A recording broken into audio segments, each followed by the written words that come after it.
Venceu a prova do tempo. O livro de Deus, a Bíblia, ainda relevante neste mundo complexo. Está escrito Canadá, partilhando mensagens de esperança ao redor do mundo.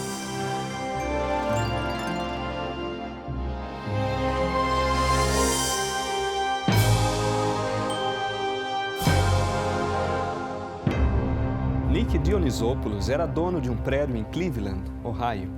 De acordo com documentos do tribunal, Dionisopoulos foi acusado de manter a sua propriedade em péssimas condições. Quando os apartamentos foram inspecionados, eles estavam muito sujos, imundos. Havia janelas quebradas, pias com vazamentos, muito mofo preto e inúmeros outros problemas.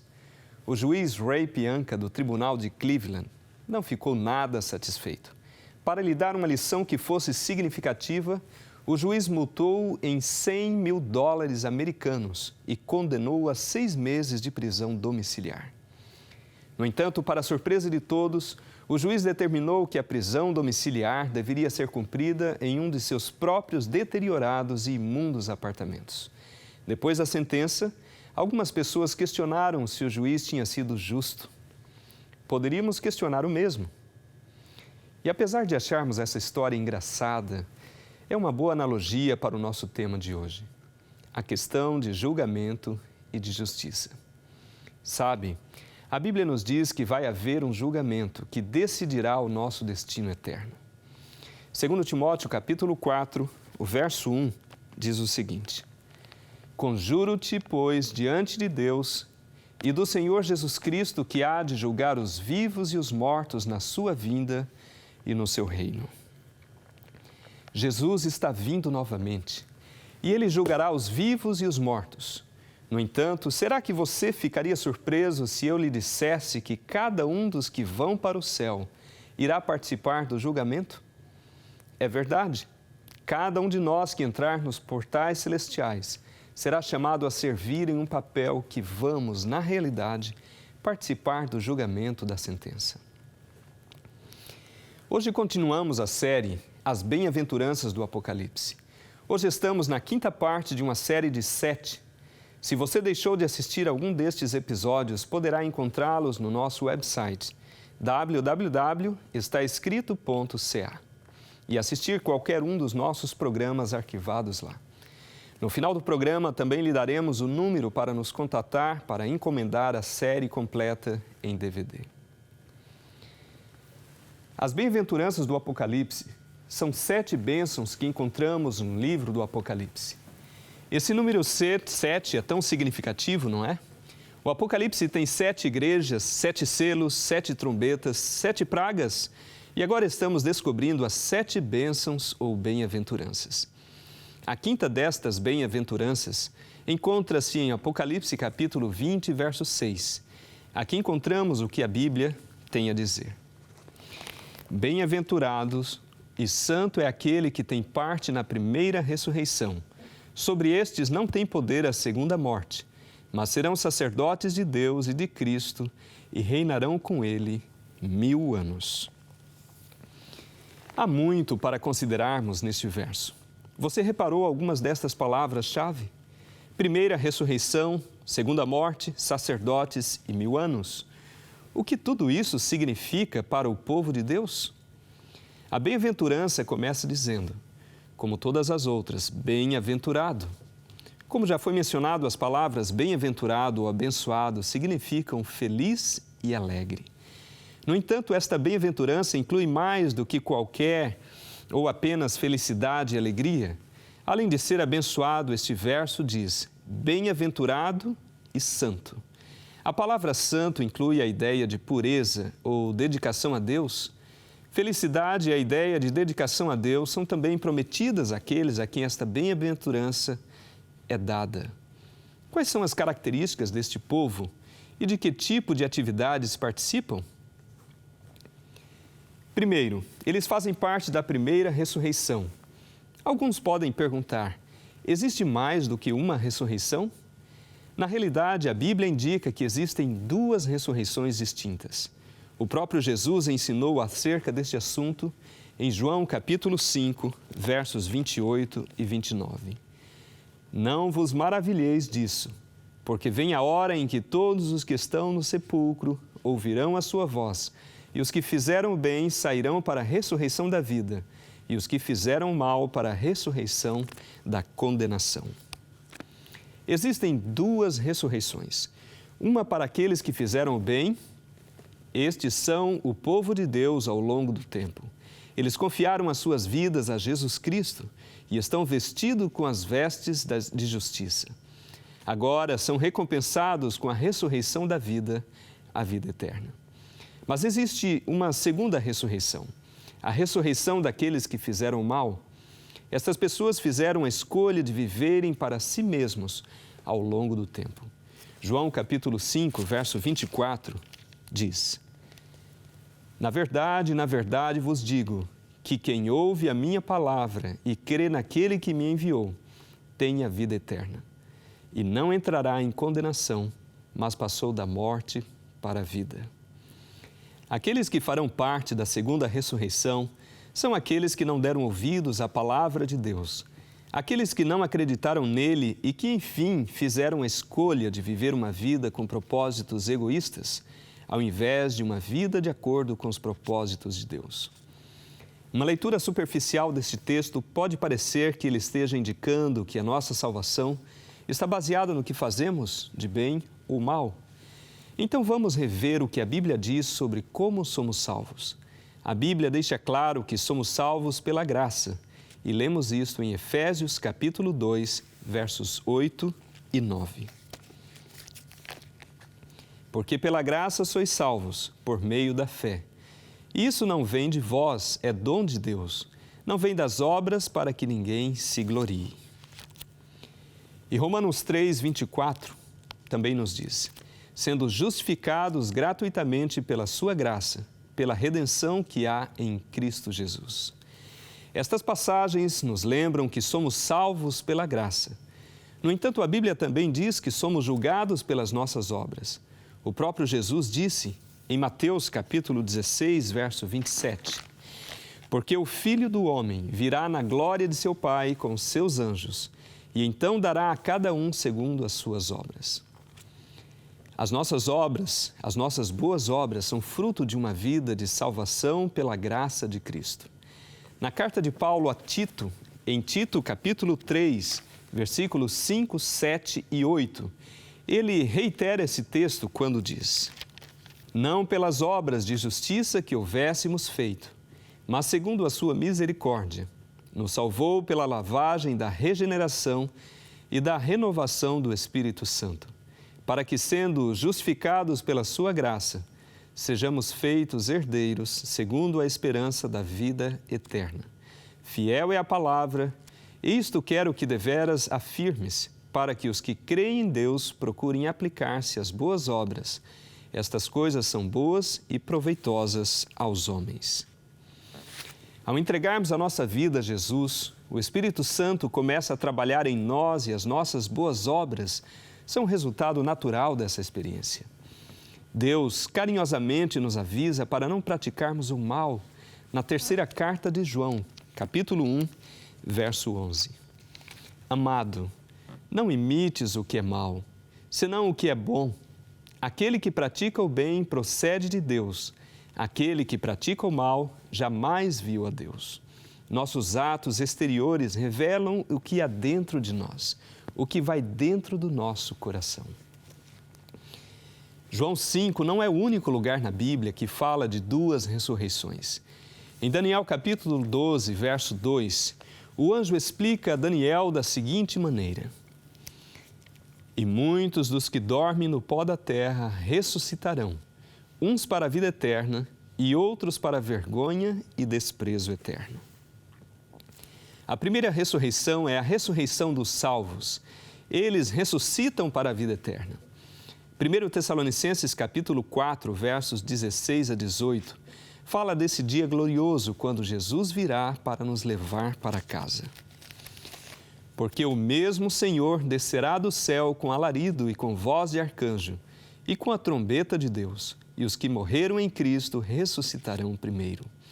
Depois nós, os que ficarmos vivos, seremos arrebatados juntamente com Ele nas nuvens, a encontrar o Senhor nos ares, e assim estaremos sempre com o Senhor. Portanto, consolai-vos uns aos outros com estas palavras. Os que fazem parte da primeira ressurreição recebem a bem-aventurança de ressuscitarem para a vida eterna. Com efeito, a bem-aventurança que estamos estudando esta semana diz: sobre estes não tem poder a segunda morte. A segunda morte? Mas do que é que a Bíblia está falando aqui? Sim, meus amigos, a Bíblia também fala de duas mortes, uma primeira morte e uma segunda morte. A primeira morte é a morte que acontece a cada um de nós se morremos antes da volta de Jesus. 1 Coríntios capítulo 15, verso 22, fala dessa morte. Porque assim como todos morrem em Adão, assim também todos serão vivificados em Cristo. Hebreus capítulo 9, verso 27 também nos diz: e como aos homens está ordenado morrerem uma vez. No entanto, também existe uma segunda morte. Essa segunda morte é mencionada em Apocalipse capítulo 20, versos 14 e 15.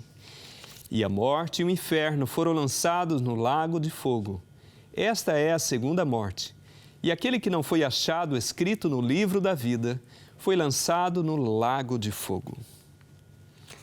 A segunda morte é claramente definida aqui. É a destruição final dos maus no lago de fogo. O momento no qual Deus limpa a terra de todo o pecado e sofrimento. E nesse instante tudo é purificado. O demônio, seus anjos e até a própria morte são destruídos neste lago de fogo.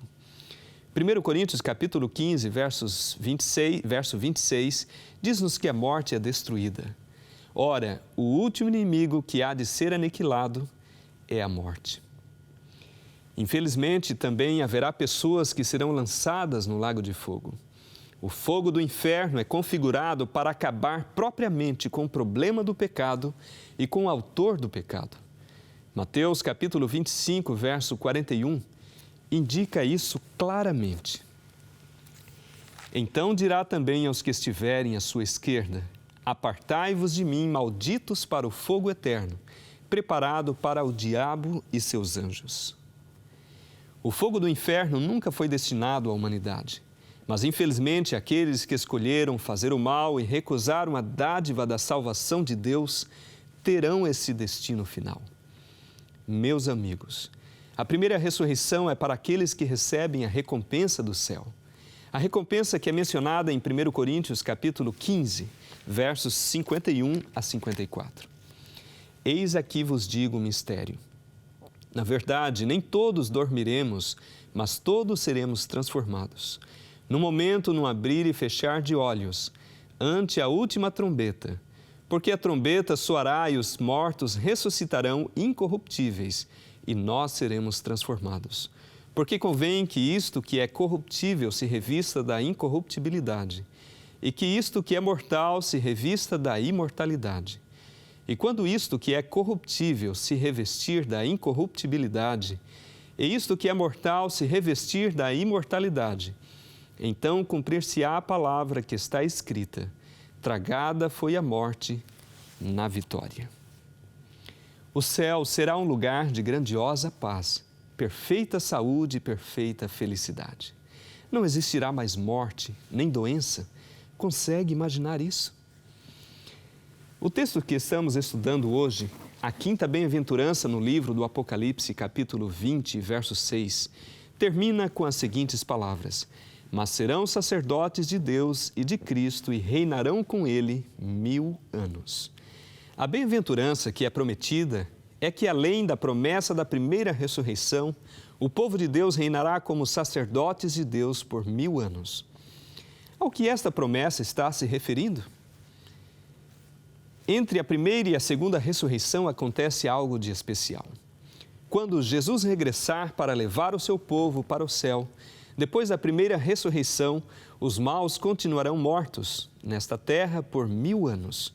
O diabo e seus anjos também estarão encarcerados nesta terra durante esses 1000 anos para contemplarem as suas decisões e a rebelião que causaram. Não haverá mais ninguém para tentarem, porque aqueles que não fizeram parte da primeira ressurreição estarão mortos. Entretanto, no céu, os salvos estão com Jesus. Sabem que o céu é, por vezes, imaginado como um lugar onde bebês rechonchudos tocam harpas nas nuvens. Mas não é isso que a Bíblia descreve. Notem o que a Bíblia diz que estará acontecendo no céu entre a primeira ressurreição e a segunda ressurreição em Apocalipse capítulo 20, versos 4 a 5. E vi tronos e assentaram-se sobre eles aqueles a quem foi dado o poder de julgar. E vi as almas daqueles que foram degolados pelo testemunho de Jesus e pela palavra de Deus, e que não adoraram a besta nem a sua imagem, e não receberam o sinal na testa nem na mão, e viveram e reinaram com Cristo durante 1000 anos. Mas os outros mortos não reviveram, até que os 1000 anos se acabaram. Esta é a primeira ressurreição. Os salvos durante esse tempo estarão lá no céu e a Bíblia diz que o poder de julgar lhes foi dado. O que está acontecendo aqui? O que se passa então no céu? O julgamento já não aconteceu? Apocalipse 22, verso 12, nos diz: E eis que cedo venho, e o meu galardão está comigo para dar a cada um segundo a sua obra. Quando Jesus voltar, já estará determinado quem é que está ou não salvo para ir para o céu.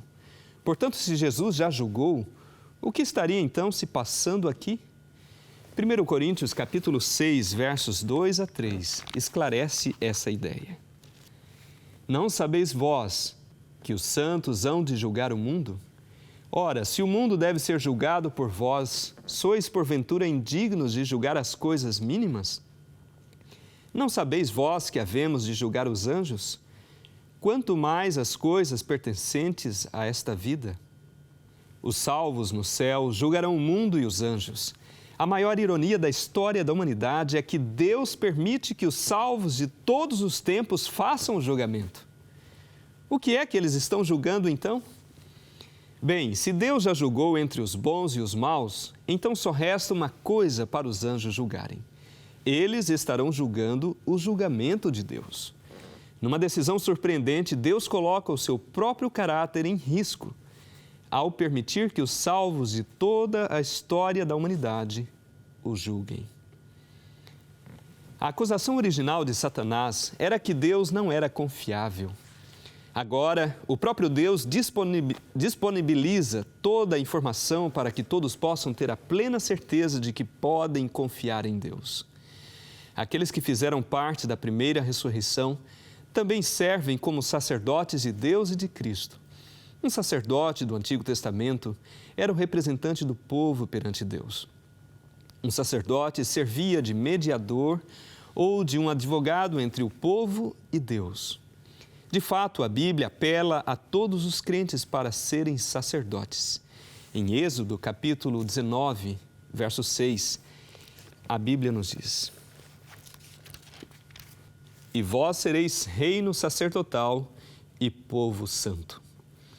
E novamente no Novo Testamento, em 1 Pedro, capítulo 2, verso 9, Mas vós sois a geração eleita, o sacerdócio real, a nação santa, o povo adquirido para que anuncieis as virtudes daquele que vos chamou das trevas para a sua maravilhosa luz. Nestes casos, o convite para o sacerdote não é tanto no sentido formal da palavra, mas sim um convite para ter um relacionamento pessoal com Jesus e ter contato direto com Ele. Mas reinar como sacerdote de Deus no reino do céu tem muito mais significado. Nessa altura, estamos representando o povo diante de Deus, tal como fazia o sacerdote no Antigo Testamento. Mas mais ainda, estaremos representando as pessoas no julgamento final de Deus. O que quero dizer é que teremos a oportunidade de questionar o próprio julgamento de Deus. Ouvi dizer uma vez que haverá no céu 3 coisas que nos surpreenderão.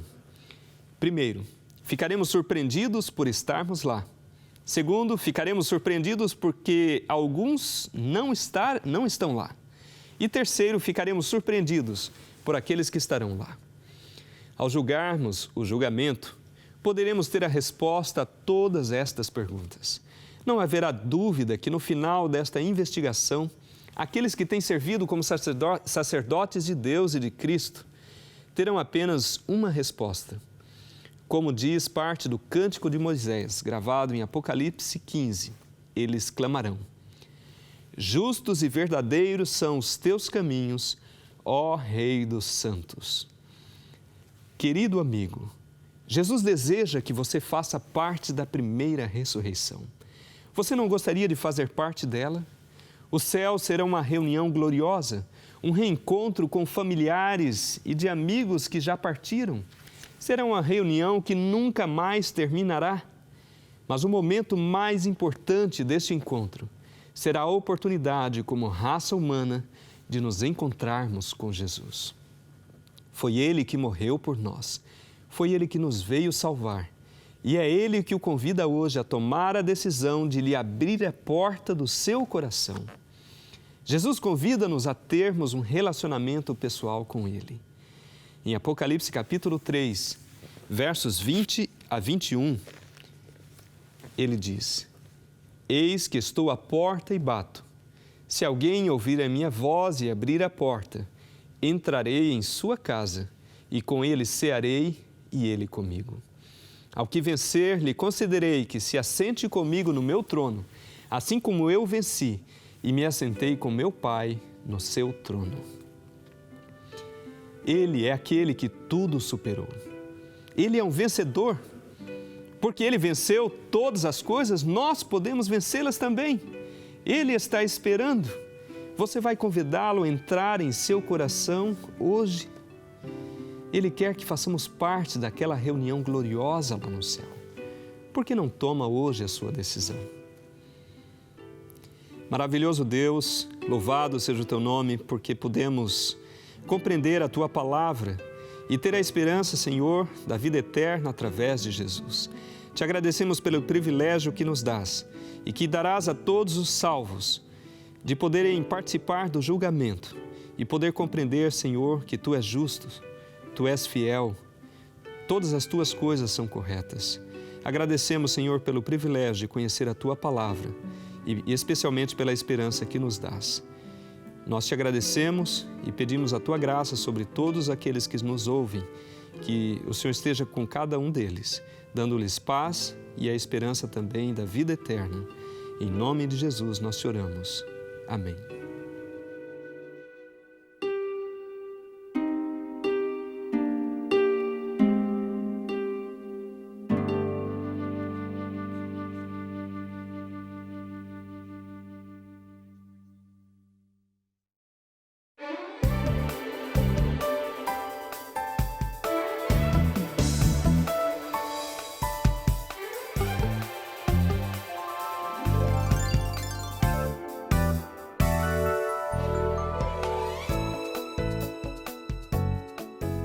Olá a todos! Será que você é uma daquelas pessoas que põe sal na comida mesmo antes de prová-la? Por muitas e boas razões de saúde, é uma boa ideia limitar a quantidade de sal que consumimos todos os dias. O sódio, que é um componente essencial do sal, pode ser encontrado naturalmente em vegetais e hortaliças e fruta. O nosso corpo precisa de sódio para funcionar bem. O sódio é necessário para manter a pressão arterial e o nível de líquidos em nosso corpo, por exemplo. Mas muitos de nós consumimos comidas salgadas e o aumento do sódio prejudica o nosso corpo. Nós necessitamos de aproximadamente meia grama ou 1/5 de uma colher de chá de sal por dia para termos toda a quantidade de sódio que o nosso corpo precisa. Mas, no entanto, a maioria dos norte-americanos consome 10 a 20 vezes mais sal do que realmente precisam. A pressão arterial alta, ou a hipertensão, e a insuficiência cardíaca são apenas 2 dos resultados indesejáveis de uma alimentação diária com grandes quantidades de sódio. Alguns dos nossos alimentos preferidos estão cheios de sal. Vejamos. Sabia que existem 3.500 miligramas de sódio em 200 gramas de batatas fritas? E meio copo de molho de tomate contém 1.950 miligramas de sódio? e que 2 fatias de queijo contêm cerca de 2.050 miligramas de sódio. E ainda mais, que meio copo de sopa de tomate em lata contém cerca de 2.200 miligramas de sódio. Lembre-se que o seu corpo precisa de menos de 500 miligramas por dia. E como é que poderemos nós diminuir o consumo de sódio? Primeiramente, comece por ler as embalagens daquilo que compra e selecione produtos que tenham pouco sódio. Procure na embalagem palavras como sal ou sódio e tente não comprar muitos alimentos processados artificialmente. Quanto mais processado for o alimento, mais sódio ele poderá ter. Outra sugestão: compre bastante fruta e vegetais. Estes alimentos já contêm sódio natural e em pequenas quantidades e que o seu corpo pode utilizar. Mais outra sugestão: prepare refeições sem o uso de alimentos processados artificialmente. Assim você pode controlar os ingredientes, especialmente o sal. Eu espero que se divirtam a cozinhar e tirem o saleiro da mesa. Até à próxima!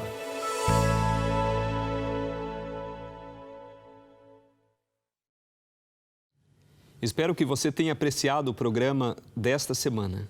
E queremos convidá-lo a estar conosco na próxima vez em que estaremos continuando esta série. Que Deus possa abençoá-lo, guiar a sua vida e que a palavra de Deus permaneça em seu coração. E lembre-se, está escrito: nem só de pão viverá o homem, mas de toda palavra que sai da boca de Deus.